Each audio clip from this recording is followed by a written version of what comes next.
नमस्कार दोस्तों, क्या आप लोग जानते हैं हमारे भारत देश की राष्ट्रपति द्रौपदी मुर्मू आखिर इस मुकाम तक कैसे पहुंच पाई, वह राष्ट्रपति के पद तक कैसे पहुंच पाई। अगर आपको यह जानना है तो आप इस वीडियो को जरूर देखें दोस्तों, क्योंकि आज हम आपको इस वीडियो के माध्यम से हमारे राष्ट्रपति द्रौपदी मुर्मू के सक्सेस भरी स्टोरी और उनके संघर्ष भरे जीवन के बारे में कुछ बताना चाहेंगे।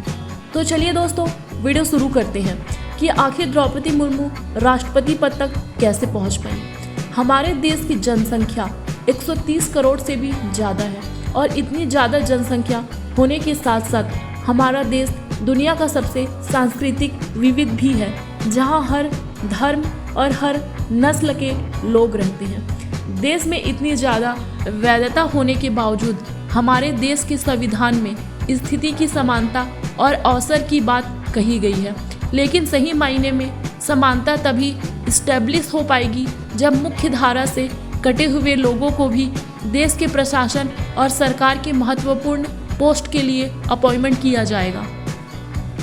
और 2022 प्रेसिडेंशियल इलेक्शन में हमें बिल्कुल ऐसी ही क्वालिटी देखने को मिली। ऐसी क्वालिटी न सिर्फ हमारे लिए गर्व का विषय है, बल्कि दुनिया के सभी डेमोक्रेटिक कंट्री के लिए यह प्रेरणा का एक स्रोत भी बन गया है। और बिल्कुल इसी वजह से आज हम आपको हमारे देश के प्रेसिडेंट बनने वाली द्रौपदी मुर्मू की लाइफ और सक्सेस और पॉलिटिकल करियर के बारे में बताएंगे। द्रौपदी मुर्मू का जन्म 20 जून 1958 को उड़ीसा के मयूरभंज जिले के बैदापोशी गांव में एक जनजाति परिवार में हुआ था। इनके पिता और दादा दोनों पंचायती राज सिस्टम की पॉलिटिक्स से जुड़े हुए थे।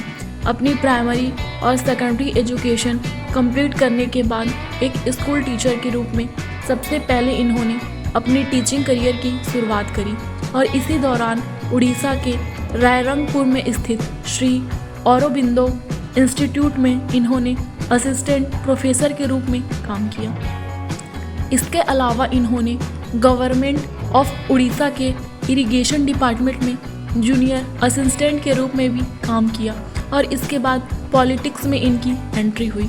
1997 में इन्होंने भारतीय जनता पार्टी को ज्वाइन किया और रायरंगपुर नगर पंचायत से काउंसलर के पोस्ट के लिए इलेक्शन लड़ी, जहां से इन्हें इलेक्ट भी कर लिया गया। अगले 2 सालों तक मुर्मू ने उसी पंचायत की चेयरपर्सन के रूप में जिम्मेदारी संभाली। पॉलिटिक्स में इनके एक्टिवेशन को देखते हुए इन्हें बीजेपी की अनुसूचित जनजाति मोर्चा का नेशनल वाइस प्रेसिडेंट बना दिया गया। साल 2000 के उड़ीसा असेंबली इलेक्शन में एमएलए के पद के लिए खड़े होकर अपनी पॉलिटिकल करियर को एक कदम और आगे बढ़ाया और रायरंगपुर असेंबली कॉन्स्टिट्यूएंसी में एमएलए के रूप में इन्हें इलेक्ट कर लिया गया। अब आगे देखते हैं। मार्च 2000 से 2002 के बीच इन्हें कॉमर्स एंड ट्रांसपोर्ट डिपार्टमेंट के मिनिस्टर की जिम्मेदारी भी सौंपी गई और 2002 के बाद से इन्होंने मिनिस्ट्री ऑफ फिशरीज और एनिमल रिसोर्सेज डेवलपमेंट डिपार्टमेंट को भी संभाला। लेजिस्लेटिव असेंबली के मेंबर के रूप में अपने कार्यकाल के दौरान मुर्मू के कामों को देखते हुए इन्हें Neelkanth award for best MLA से भी नवाजा गया है।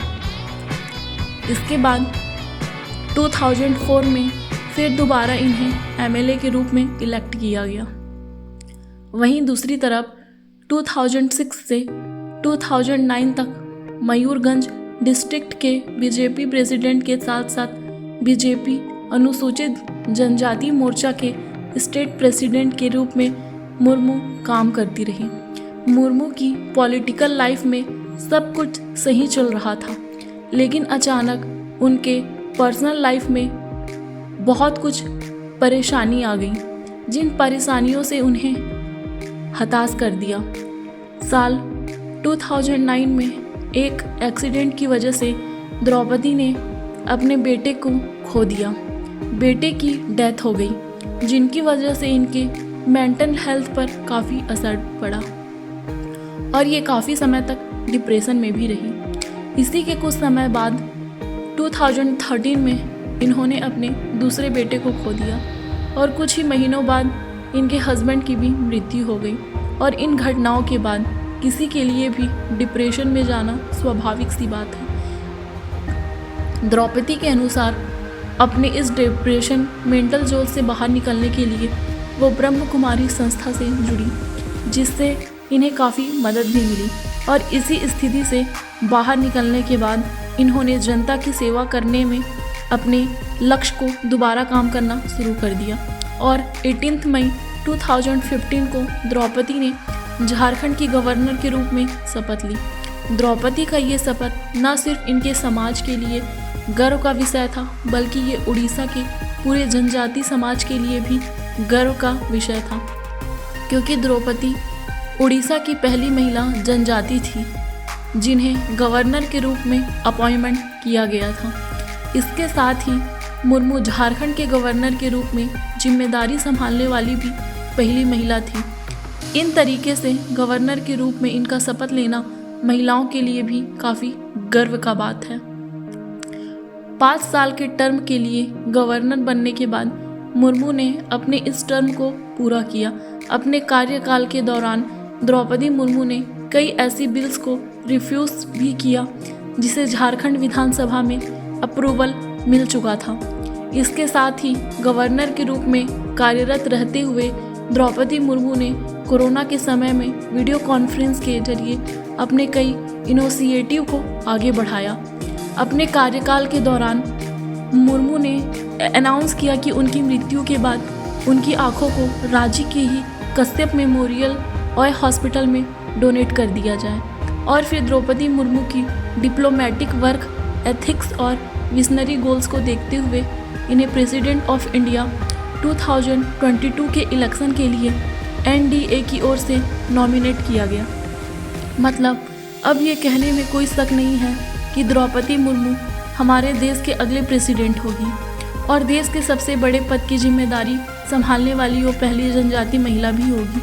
खैर, इससे पहले भी 2012 के प्रेसिडेंशियल इलेक्शन में अनुसूचित जनजाति कम्युनिटी से ही बिलोंग करने वाले पूर्णो अगितोक संगमा को प्रेसिडेंट पद के लिए नॉमिनेट किया गया था, लेकिन उनका नॉमिनेशन सत्ताधारी पक्ष की तरफ से नहीं था, इसलिए इन्हें हार का सामना करना पड़ा। द्रौपदी मुर्मू का भारत के प्रेसिडेंट के रूप में इलेक्ट किया जाना भारत में मौजूद समानता की व्यवस्था का अब तक का सबसे बड़ा सबूत है। देश के सबसे बड़े पद का जनजाति कम्युनिटी की एक महिला का पहुंचना न सिर्फ जनजाति कम्युनिटी को बल्कि महिलाओं को भी स्ट्रगल के इस दौर से गुजरने के लिए प्रेरित करेगा। तो दोस्तों, ये थी हमारे देश की प्रेसिडेंट द्रौपदी मुर्मू की कहानी। उम्मीद करती हूँ कि उनकी ये कहानी आपको पसंद आई होगी और अपने दोस्तों के साथ शेयर जरूर करें ताकि वो भी द्रौपदी मुर्मू की महानता से प्रेरित हो सके।